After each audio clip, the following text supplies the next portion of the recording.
और बड़ी खबर इस वक्त आ रही है।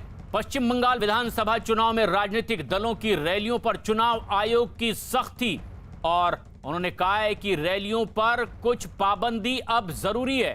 हमारे सहयोगी नीरज कुमार की एक बेहद अहम खबर। रैलियों पर अब चुनाव आयोग की सख्ती साफ महसूस की जा सकती है। कोरोना नियमों का सख्ती से पालन करवाने की बात कही है चुनाव आयोग ने। नीरज हमारे सहयोगी फोन लाइन पर मौजूद हैं। नीरज, कई सवाल खड़े हो रहे थे राजनीतिक रैलियों पर, क्या चुनाव आयोग का वर्ड इस बार?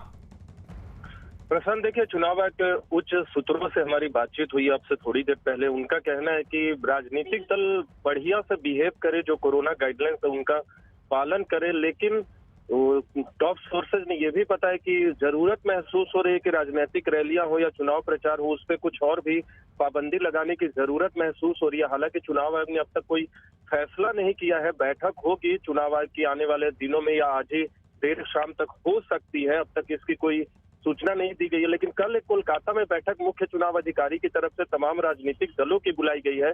उस बैठक के बाद देखना होगा कि क्या चुनाव आयोग ऐसा कोई फैसला करता है कि रैली हो या चुनाव प्रचार हो, उस पर और भी कुछ पाबंदी चुनाव आयोग की तरफ से लगाया जाए, क्योंकि बढ़ते कोरोना के मामले से चुनाव आयोग भी बहुत चिंतित है। तो रुख सख्त है, लेकिन आधिकारिक फैसले का इंतजार कि चुनाव आयोग इन चुनाव की रैलियों में उमड़ रही भीड़ पर किस तरह के सख्त निर्देश देता है।